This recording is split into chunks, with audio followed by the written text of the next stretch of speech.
Well, Mike, obviously everybody was indeed entertained, but just That's right. Yeah. I guess it's my thing now. just talk to me. I mean, listen. I mean, Tony looked, I think, better than anybody thought he might. So, how did you think that first round was going? And did you feel like you were getting tested maybe than you thought you were going to be early on? 1,000%. And I think that's once again why I always go back to why we love the sport of mixed martial arts. I mean, was I supposed to beat Tony? Absolutely. Was I supposed to steamroll him in a lot of people's eyes? Absolutely. Was I a big favorite? Absolutely. But anything can happen in 4-ounce gloves while your heart's beating through the roof and you're in a packed arena here in Phoenix.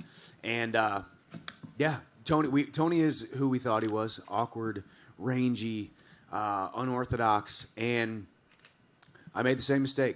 I came in with the right hand, pulled out, and got caught with something. So, we're going to clean that up.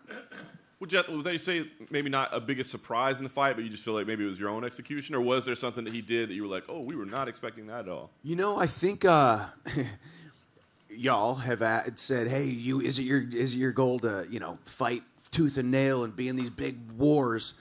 And obviously, I got a wife and 2 kids at home. I want to be the champion. I don't want to just entertain the fans. So I think I wanted to have a little bit of a feeling out process.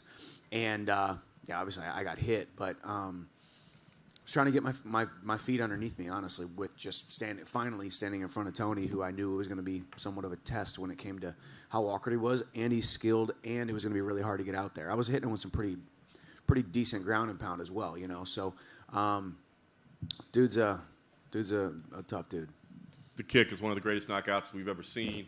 Anything you drilled, anything you thought might be there, or just something you saw in the moment? What happened? I don't even know if I saw it in the moment. I think my body just moved and foot to face and just a couple backflips. No, honestly, like I was talking to some people. I think sometimes the fights materialize exactly how you want them to. Sometimes you stay within your normal box of what you always use, and it works. Sometimes it doesn't work. And sometimes you throw something that you never, ever thought you would ever land, let alone knock someone out with. So it's not something that we train. I think I have the best kickboxing coach on the planet, Henry Hooft. But we don't train a lot of front kicks, I will tell you that. And mainly the reason is because I told Henry, I don't want to do that, man. It hurts my toes. So my right foot is a little bit sore, and I'm a big baby when it comes to my feet getting hit. So didn't train it, but it landed tonight. At the time you cut the epic promo, you hadn't had a chance to see the main event. Now that you did see the main event and how it played out, I guess give us your thoughts on what you saw there, and does that kind of change which way you want to go more, 170, title fight, etc. Man, shame on all of us for ever doubting Charles Oliveira.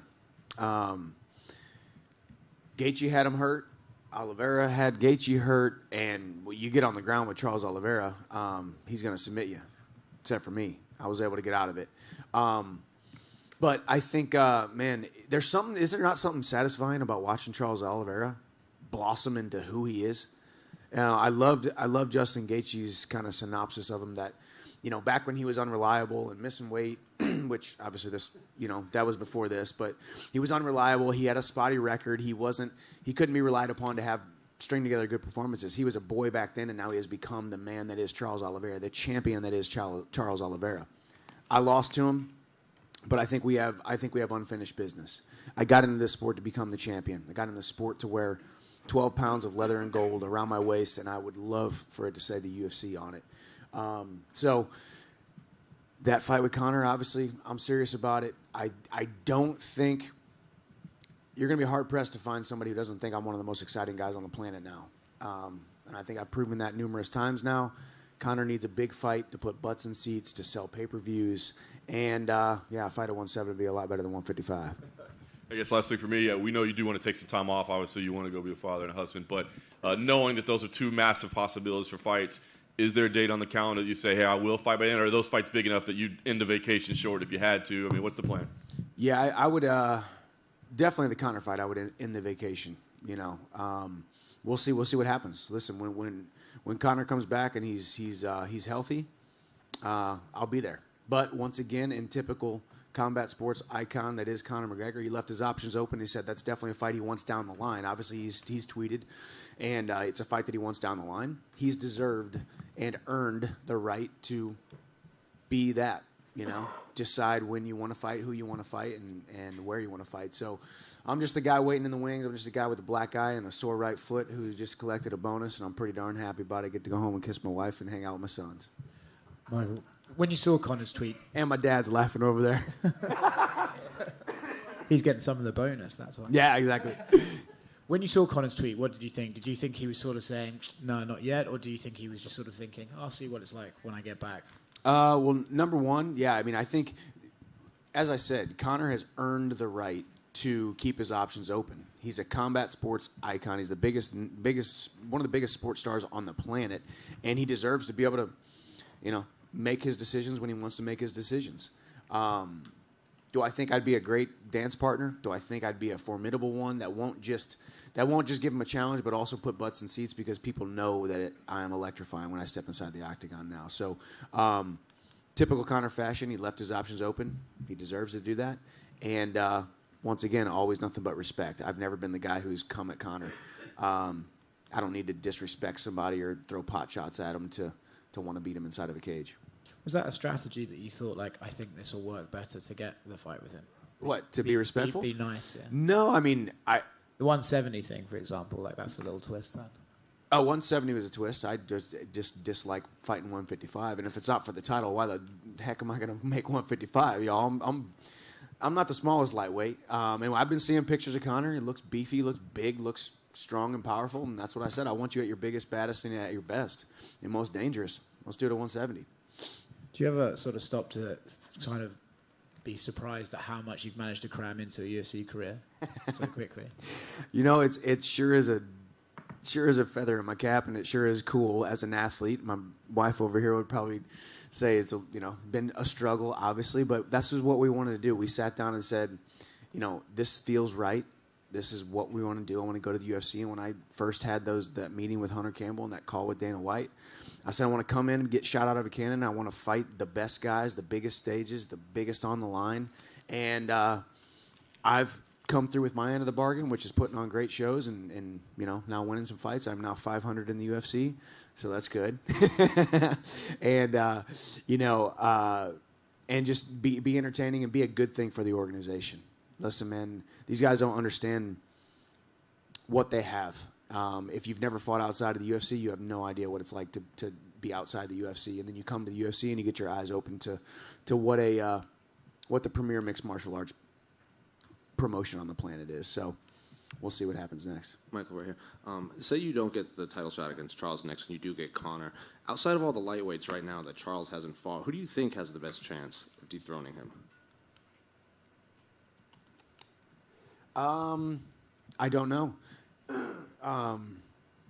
Obviously, everyone talks about Makhachev. Makhachev's got a puzzle. He is big. He's strong. Him and Charles are similar when they're mainly grappling guys. But man, stop disrespecting Charles Oliveira's hands, guys. I mean, for him to put it on Gaethje like he did tonight.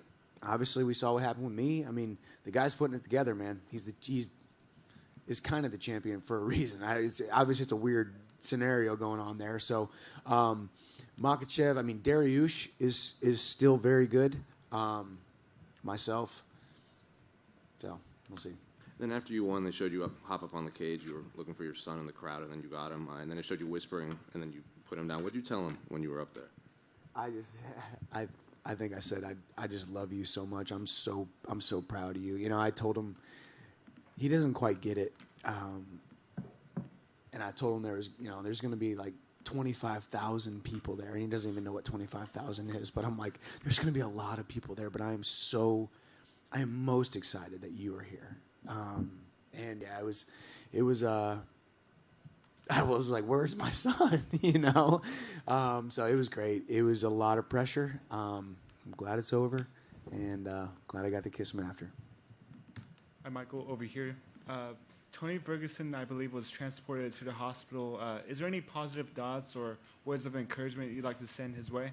Of course, man. This is, it's a tough sport because ideally that's what I want to do to Tony Ferguson every time, right? Ideally, this is the game that we're in. We're in the game of separating people from consciousness, punching, kicking, knee and elbowing. But man, Tony Ferguson has been a guy that has helped build this division, the 155 lightweight division. You can't talk about it and talk about the history of the lightweight division without Tony Ferguson.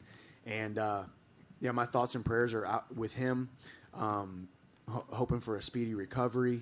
And I know he'll be back. He's El Kukui. He's the boogeyman. He's Tony Ferguson. He'll be back. Iron Michael, congrats on the big victory. How does this feeling compare to the knockout at the UFC debut in Abu Dhabi over Dan Hooker? Gosh, they're both really, really great because obviously one was the debut and this one was kind of getting back on track after 2 losses, obviously. I'd still have to go with the debut knockout of Dan Hooker. You know, I was the underdog there, as I should have been, because I was coming from outside the UFC. That was a special, special moment. You know, there was a lot of pressure. Left the relative security of a previous organization in Bellator and came over, and so there was a lot of pressure going on there. Certainly front runner for knockout of the year. How close is this? You always say see it to the top. How close is this to the top?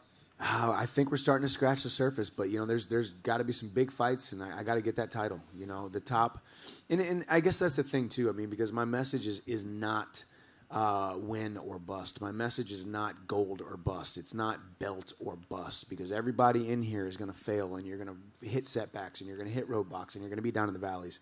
So I will be 100% happy and secure with myself and the calling on my life if I never become the champion. But obviously, I want to win that title. I want to fight for that title. I'm going to fight Charles Oliveira for it, or whoever he fights next if I don't get that fight next.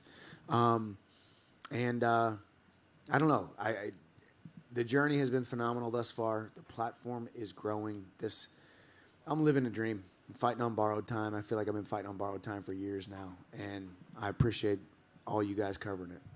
No complete certainty that Dariush and Islam are going to fight each other. So with that said, who is most deserving to fight for the title if it's not you?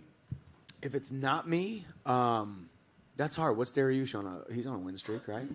I mean, that's the thing about, I don't want to beat the dead horse, but yeah, I mean, Makhachev has 1 win inside the top 10. That's the only criticism. And I know we keep saying, well, people are dodging him, and nobody wants to fight him, and he's got 1 win inside the top 10. So this is not me coming at him. This is you asking me a question and why I think Dariush might be a better candidate, honestly, because he's got more wins inside the top 10, no? So I don't know. It's a hard one. But luckily we got great promoters and they'll put together fights.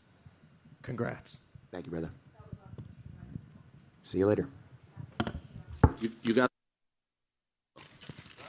the 20K crypto bonus from the fans.